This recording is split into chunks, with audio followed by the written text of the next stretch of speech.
leen ko yàq bu leen ko caxat-caxat. les deux choses se valent. non mais bu ngeen invoqué bii rek on parle de nos valeurs.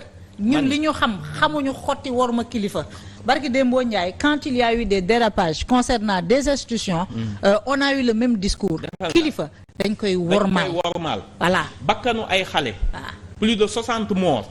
ñooñu duñu leen wormaal. des enquêtes ont été faites. pour identifier les responsables. dama lay laaj suñu valeur. est-ce que quelqu'un a été condamné. dama lay laaj par rapport à ces mais parce que affaires-là. ñoom ñi ñuy jiiñ ñoom ñoo faat bakkan ñoo newoon ci réew mi fu ñuy enquêter. dama lay laaj fallait pas accepter une loi d'amnistie. def loolu dinañ ci ñëw. dama ne fallait pas accepter une loi d'amnistie. valeur yi ngay wax. fallait faire la lumière sur cette affaire-là. est-ce que sénégalais valeur am torturer nit da cee bokk. bokk ci. est-ce que faat nit da cee bokk. bokk ci c'est le summum. merci beaucoup de l'humanité. kon nag jeex na. bokk ci. wotte xorma. bokk ci xorma nit rayu ko. mais ay bakkan nga suul. ñaar yooyu amul sax comparaison. mais fii bari na fi. on kan moo suul ay bakkan. je vous dis quelque chose. mais kan moo suul ay bakkan. en tout cas fii li ma la mën a wax mooy entre worma xotti worma kilifa ak ay bakkan yu rot ay nit ñu mutilé à vie.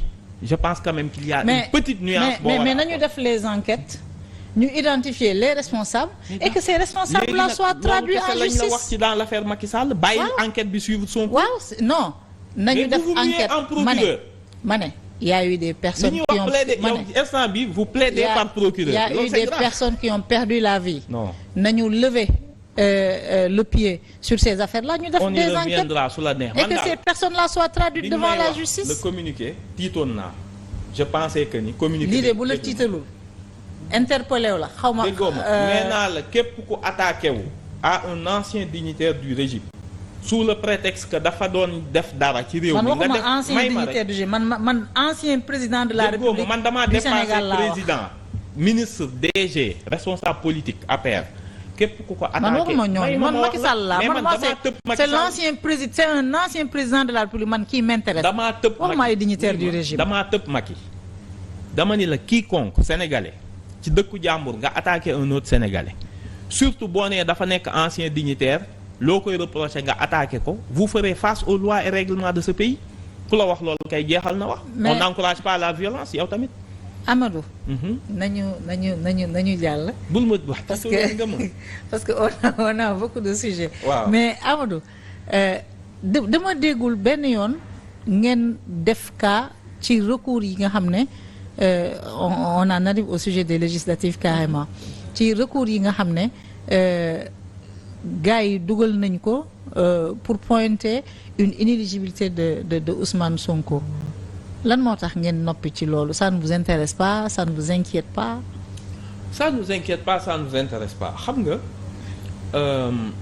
le débat politique encore une fois Pastef je pense que élection présidentielle jàll na on avait fait des recours contre la candidature de Bassirou Diomaye et parmi tous les candidats moom lañ ci ciblé woon ñi ko doon def ils avaient raison parce que yàgg naa la ko fee wax nee naa la xaw ma yan sondage ngeen yor mais ña nga xam ni ñoom ñoo jàpp ni waroon nañoo def recours xamoon nañ sondage yi ñu yor je pense que c'est le même système qui revient ñun bu doon suñu sago li ñu bëgg mooy na ñëpp bokk parce que clarification bu mag moo nar a ñëw dans l'espace politique sénégalais ñi nga xam ni nag ñoom ñoo jàpp ni war nañoo def ay recours c'est leur droit il faut nga respecter ce droit-là ñun loolu la mais sans commentaire nécessaire boo xam ni da nga ko ciy wax di ko métti loog di ko naqadu suñu yoon nekku ci ku mu neex nga def recours mais boo ñu gisee suñu sérénité moo lay wax ni bi ñu investir le président Ousmane Sonko xam nañ ni éligibilité am souffrewul de contestation possible léegi nag ñoom ñi nga xam ni estimé nañ ni bu ñu defee parce que defoon nañ ko élection législative yi mujj pourtant jigu leen woon parce que malgré son absence gis nañ fi mu leen yóbbu woon.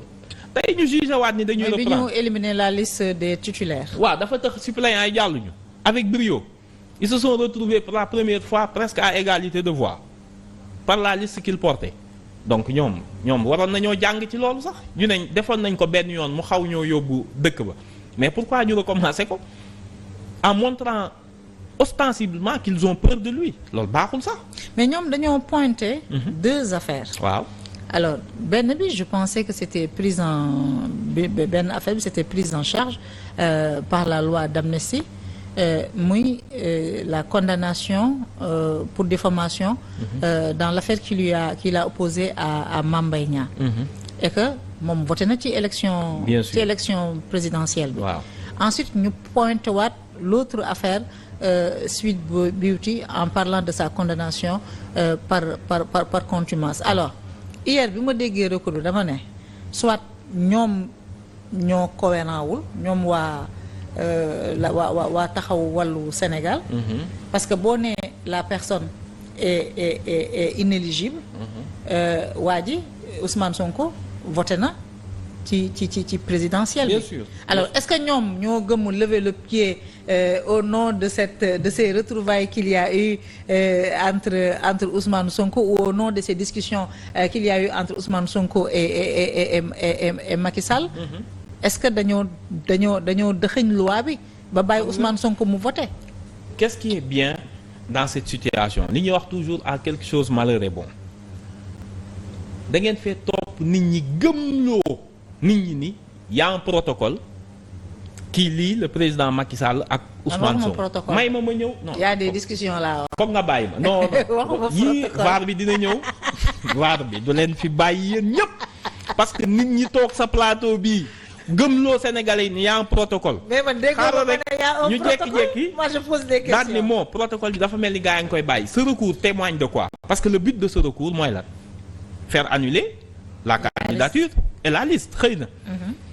Donc imaginez ay nit signé woon protocole di ko violer nii nu mu leen neexee xam nga yow booy dem bay signé ak nit ki protocole di nga jël le minimum de garantie di nga jël le minimum parce que protocole benn pacte de non agression la. kii da lay jox garantie ni du ma la def lii du ma la def lii yow tamit mais am na loo xam ne boo ko defee kële pacte ba day sauter donc li muy témoigner mooy y a jamais eu de protocole. kaa ma wax la xam nga lu gars yi di wax actuellement. ñu ne l'implication de Macky Sall dans la campagne et les actes qu'il est en train de poser c'est parce que Macky Sall a subi des agressions et un non-respect des engagements.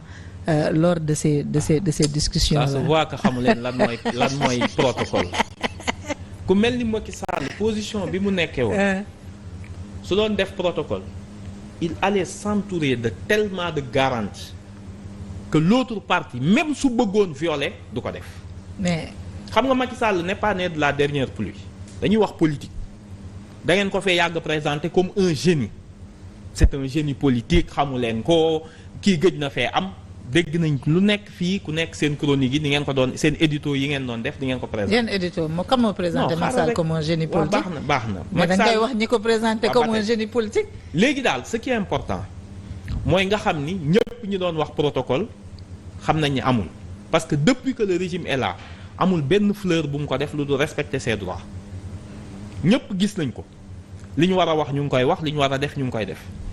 bu doon dañ ni ko bul jàpp kenn gis nga les enquêtes qui sont en cours donc protocole Macky Sall ñàkkul fayda bay signer un protocole avec aucune garantie te buy def garantie de béton de fer lay ut moo lay wan ni déjà ce recours témoigne qu'il n'y a jamais eu de protocole kooku c'est une excellente nouvelle pour ñun enfin les gens vont se taire may ma ñëw on peut retourner la chose léegi nag ils ont soulevé deux choses très bizarres d'ailleurs seen recours bi man je répondrai juste ci point recours ñoom bi ñu def les avocats d'Ousmane Sonko apporteront les observations au niveau du Conseil constitutionnel bu njëkk bi mooy l'affaire qu'on croyait éteinte ñëpp jàppoon nañ ni loolu c'était un non-sens juridique le juge Thion l'avait réglé mooy l'affaire de la jugement par contumace bi bon ñu reprendraat ko à quelle fin à quel titre jàpp ni un premier ministre peut être un contumax ça fait même pas sens donc idée boobu ñu dugal je n'ai pas compris du tout pourquoi ñu indiwaat ko